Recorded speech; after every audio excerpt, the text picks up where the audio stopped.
Alrighty, welcome to America and the West. Mr. H here with you, and time to go west. Now, the story of the West, America's settlement of the West, is basic imperialism. Late 19th century imperialism coming out of Europe and North America, the French and the British, and even Belgium carving up Africa. Later, they go after China. And the policy of imperialism is this: the policy of extending a country's power and influence through diplomacy or military force. Well, we're guilty of it too, because we have our own colony. It's called the West. Been working on it since 1803, extending our power and influence out there through diplomacy or military force. And who are we dealing with out there? Most of the time, it's Native Americans, people who have been there since, end of the last ice age. Here's the story of the West. Let's get into it. And we start off with this screen that means nothing. Let's move on to this one.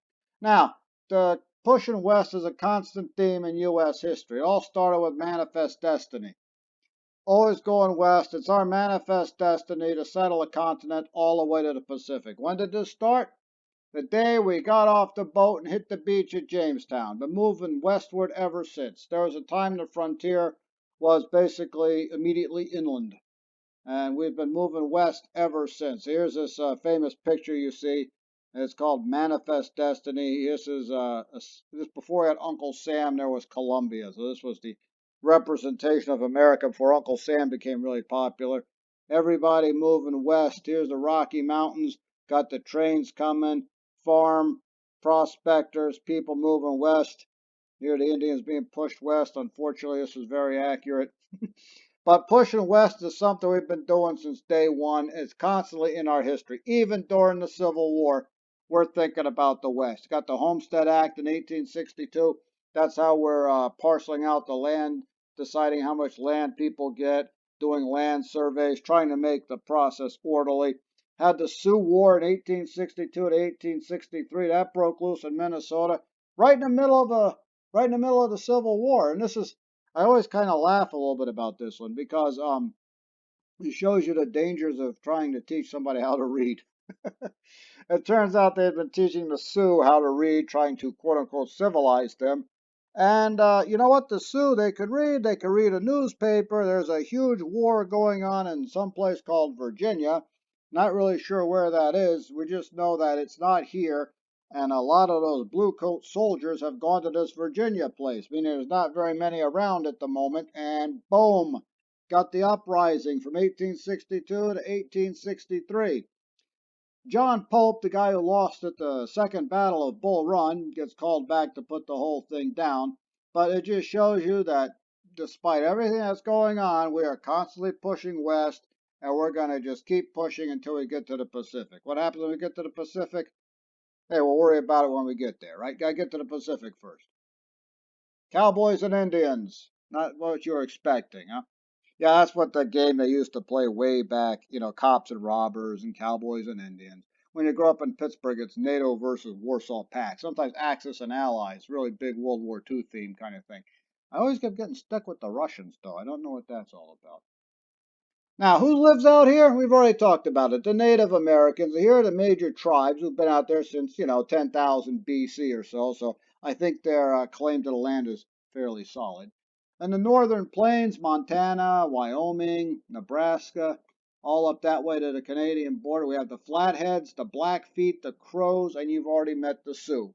Sioux are one of the more dangerous tribes you're ever going to find. After the U.S. Army defeated them in Minnesota, pushed them out towards Montana. I'm going to hear about the Sioux again, don't worry.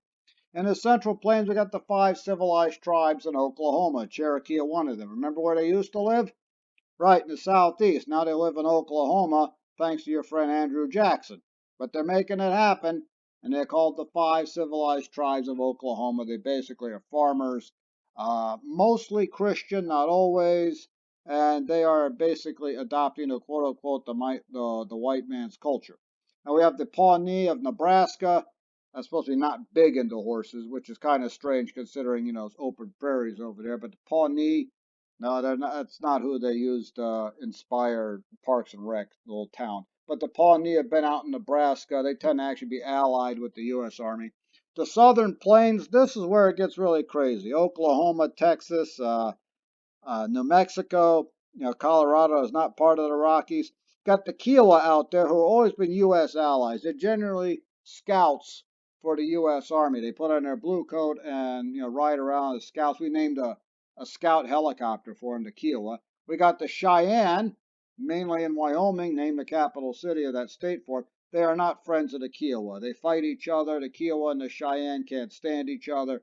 And now that the Kiowa joined the hated Bluecoats, you know, that makes that rivalry even worse. Then we got the Comanches. Really bad news. Comanches, West Texas, New Mexico, Oklahoma.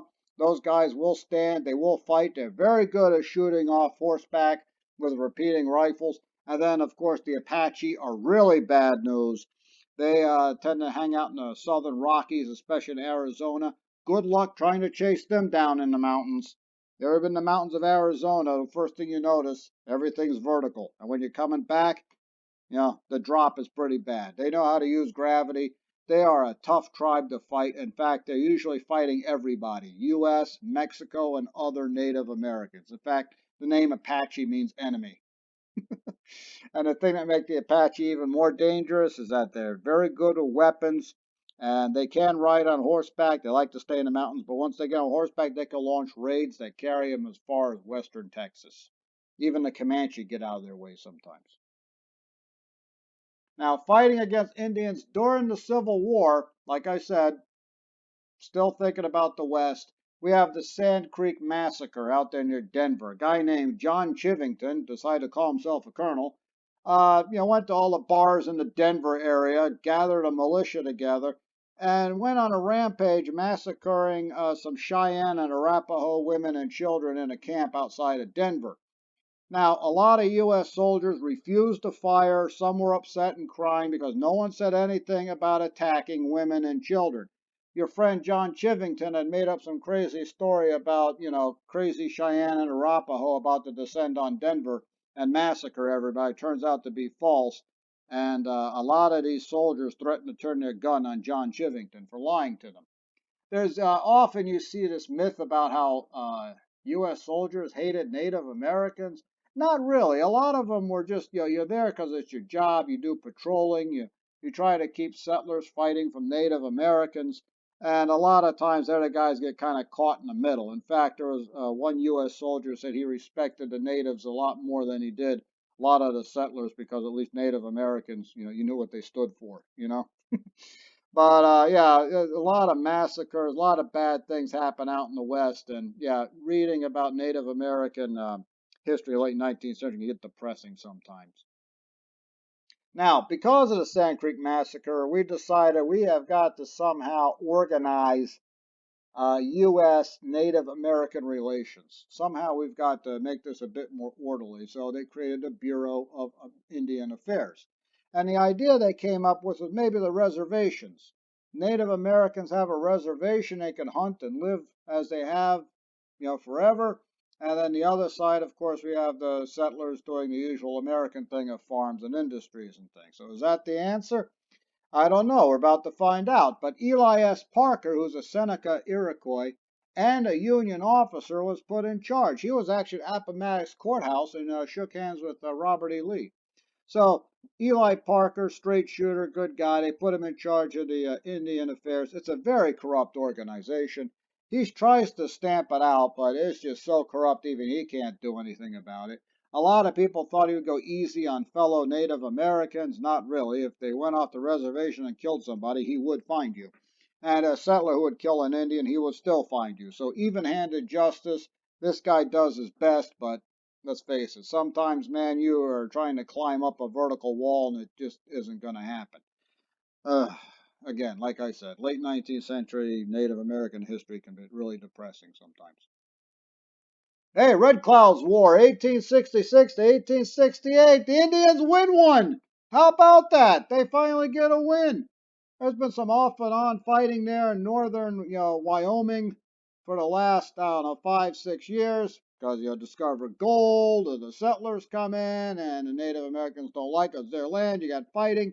It's Lakota and Cheyenne Arapaho hunting grounds, all kinds of problems. Red Cloud's War. And believe it or not, the Indians actually win one. They massacred a small U.S. platoon over there. And the government in Washington decides, you know what?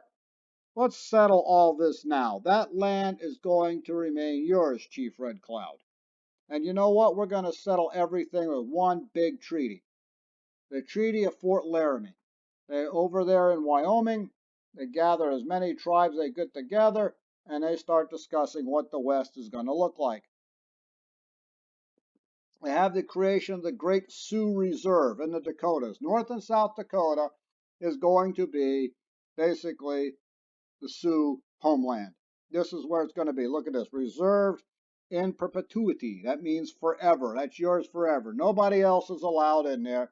Bureau of Indian Affairs will come by and drop off food if you need it and make sure everything's okay. So this is a continuation of the idea of reservations. This land belongs to the Sioux. Now, is this really going to work with free-range hunters?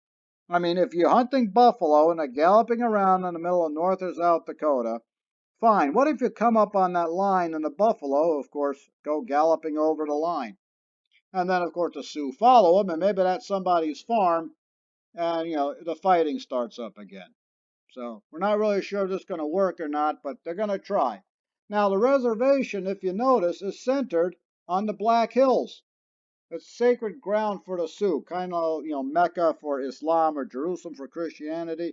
This is part of the Sioux's creation story. To them, this is where life began, and the whole reservation is centered on the holiest place in the Sioux universe. So is this a sign of respect? Hey, maybe it is. Sign of respect, reserved forever. Maybe we have solved the Native American problem out west. Nope, we have not. Because the Apaches still fight on in the Rockies and they get around. They're not only fighting in Arizona, they go to New Mexico, they jump over the border into Mexico itself. Geronimo, the most famous Apache chief of them all, believe it or not, actually fought with Mexico more than he ever did the U.S. Army. He truly could not stand the Mexican Army. U.S. Army, it was just business. Mexican Army, it got personal. Anyway, the U.S., he surrenders to the Americans, believe it or not, in 1886. He did it in northern Mexico. Mexico allowed the U.S. cavalry come in to scoop him up, and he said, I will surrender, but not to Mexico. So he surrendered to the U.S., and, they sent him to Florida for a while. There are other scattered bands of Apaches fighting as late as 1903. Allegedly, some Yavapai Apache attacked a bank in 1924. That's supposed to be the last official battle of the Indian Wars. But what I want you to take from this as is Apaches are tough. Between the Sioux, Comanche, and Apache, believe me, you could probably fight the whole world. If you don't win, you'll get a draw. Now, remember the Black Hills? How long is it supposed to belong to the Sioux? Forever, right? 1868. Well, in 1876, guess what? Prospectors found gold in the Black Hills. How do you find gold? You went and you dug it up. Are you supposed to be there? No, you're not. You're trespassing. So the Sioux start shooting at trespassers, they kill some prospectors, and the whole thing goes crazy. In perpetuity apparently means 8 years. There was also another treaty they signed with, was it the Arapaho? I believe they said the land is yours for as long as the grass will grow, or 30 days, whatever comes first. You got treaties like this running around. So you've got the big battle out here in the Black Hills. Prospectors not supposed to be there, violated the Treaty of Fort Laramie. It starts a major war. The United States Army sends General George Armstrong Custer to go take care of things. What could possibly go wrong? You like this? I got this t-shirt, Custer's Last View, or Custer's Last Stand. A lot of things go wrong. 264 U.S. cavalry go blundering straight into 3,000 plus Sioux and Blackfeet and Flatheads, and yeah, it does not end very well. American Thermopylae, right? And this is probably the last thing Custer ever saw. Sitting Bull was the guy who got everybody together after the battle. He escaped to Canada, and Canada decided to kind of quietly send him back in 1881, where he quietly surrendered and they left him alone. He went to live on the reservation, which apparently now they decided to enforce the borders, and he got shot by reservation police in 1890. No, like I said, late 19th century Native American history gets depressing. Now, people always ask me, hey, Mr. H, what about Canada? Didn't Canada have these problems in the West? Why do we never hear about Canada? Well, here's a possible answer. It's Canada. Yeah, Canada tends to be a little bit calmer than we are. It's just kind of the way the country evolved. Here we fought a revolution to achieve our independence. Canada basically sent in an application form. The Canadians looked across the border and they saw, the problems we had with settling the West, not just with Native Americans, but, shoot out the OK Corral and all that kind of stuff, Wild Bill Hickok. And they decided they were going to send the government in first to, organize everything and then let the settlers in. Whereas here in the States, all the settlers went in and had all the chaos and anarchy, and the government follows behind it. So there's no law, there's no order. We tried with the Homestead Act, but, it just wasn't enough. In Canada, they built the railroad, their own transcontinental railroad, and they made deals with the Native Americans up there along the way. Treaty number 7, First Peoples, that's what they say instead of Native Americans up there, do not pay taxes. Yes, to this day, Native Americans, or Native Canadians, I should say, do not pay taxes to the Canadian government. They still pay sales taxes and stuff to the provinces. So they had their own idea of reservations in Canada. They put them in place, and that has not been violated. Now, doesn't mean everything works out great, because anyone's ever been to a Canadian or American Indian reservation, some of the most depressing places you'll ever see. The story never ends. Now, another idea was to, quote, turn red men into white men, end quote. This was started by Richard Henry Pratt and the Carlisle Indian School. It's up in Pennsylvania, up there near Scranton, actually. Dunder Mifflin. The idea was to bring Indian/Native American youths to school and teach them English and farming and perhaps even commercial trades. As you said, turn red men into white men. Not really sure if this is going to work. It really, down a mixed review on this. The Dahl Severalty Act of 1887, they made an attempt to break up tribal governments and to grant some Native Americans rights as U.S. citizens. Some took the citizenship, some did not. In 1924, all Native Americans become U.S. citizens. But 1887 already thinking in that direction. A lot of people weren't very happy about the Carlisle Indian School. They're calling it cultural genocide, saying that we should leave Native American cultures alone and just kind of let it develop as it develops. The Curtis Act of 1898, they tried to dissolve the tribal governments and, and create these governments that are directly subordinate to whatever state you lived in, in Montana or what have you. That's not going to work out very well. Very well. And then we have Women's National Indian Rights Association. These were people who were against the cultural genocide in the Curtis Act. And they, again, were these group of people who thought Native Americans needed to basically be left alone. Here's General William Colby. Don't worry about the page number. He was a guy who patrolled the West. He had his share of Indian battles, and he was another U.S. officer who began advocating the policy of reservations. He thought that was the best idea to just kind of keep the Indians on one side and keep settlers on the other. He actually ended up adopting, I think, 3 Native American orphans and raised them as his own. So clearly, he did not hate Native Americans and did not fit the stereotype some people try to push on U.S. Army officers of the time. Still got a few last battles to fight in the West. I got the Ghost Dance in 1890. What happened here was a lot of religious ceremonies were taking place and gathered huge groups of Indians together. And in 1890, huge group of Indians and somebody panicked and the U.S. Army overreacted and gunned down a whole bunch of people. Also happened in a place called Wounded Knee in 1890. 340 Sioux are going to get massacred. In 1971, a Sioux group takes over and has a standoff with the FBI. So there's still a few last battles. As you can tell, U.S. Native American relations are not exactly all that great. But the frontier is beginning to get crowded. By 1890, they announced there really isn't a frontier anymore, so we're finally getting around to colonizing the West. Part of colonizing the West were the railroads. On May the 10th, 1869, we finished the Transcontinental Railroad. Bountiful Utah. They finally joined the East and the West. The Golden Spike is still there. Big holiday in Utah on May the 10th. Have a great day when you go to Utah on May the 10th. Everyone's happy. Railroad crews in the 19th century. This is always interesting because who works on a railroad crew in the 19th century? Everybody. Most of those immigrants end up on a railroad crew, and railroad crews, ethnic mix of every kind you could imagine. These guys are white, Chinese. I think this gentleman's African American. Look at this, working on the railroad, man. There's a lot of work here. I don't know why it's an aeroplane. This guy must own the place. It's if you're looking for democracy in the late 19th century, the railroad's where you're going to find it. Because everybody, regardless of your skin color, ethnic background, look at this. Everybody's going to work. Everybody's going to get dirty. Everybody's going to get sweaty.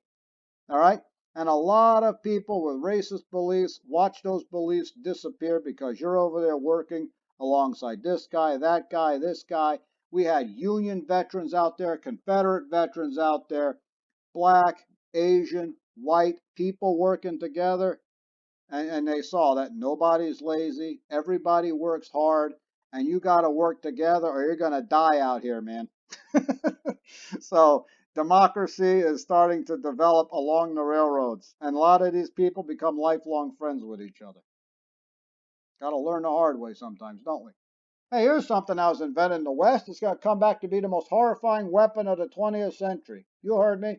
Barbed wire is a horrifying weapon. It was invented by Joseph Glidden, the same guy who invented paint, the paint guy, in 1874. It was originally created to keep keep cows away from your crops. Sometimes you got shootouts between ranchers and farmers because you've got a cattle run that's going through your farm. You don't want it, so you start shooting at each other. Don't worry about the map. The thing that made barbed wire so horrifying is they're going to use this in the First World War. Yeah, it's intended to keep cows out of your fields, and in 1914 it keeps enemy soldiers from taking cover and getting machine gunned in millions. So just because you invent something, people take it and turn it into something else. It's like when you throw a rock into a pond and the ripples go in different directions. You don't know where those ripples are going to go. Barbed wire, perfect example of it. Hey, who lives out west, especially in Utah? We got the Mormons out here. They're the ones who are actually very enthusiastic about the Transcontinental Railroad because if you notice something about the frontier, it advances like a wall. And the Mormons, if you remember from US 1, had come out west to escape, basically looking for religious freedom. And now look, the borders are following them. And they're worried about getting flooded and basically drowned out in a tidal wave of settlers. Well, when the railroad came through, where are those settlers going? Most of them are going to California because that's where the gold is. So they're just passing through Utah. So the Mormons are there. They're still there. Big fans of the railroad even today.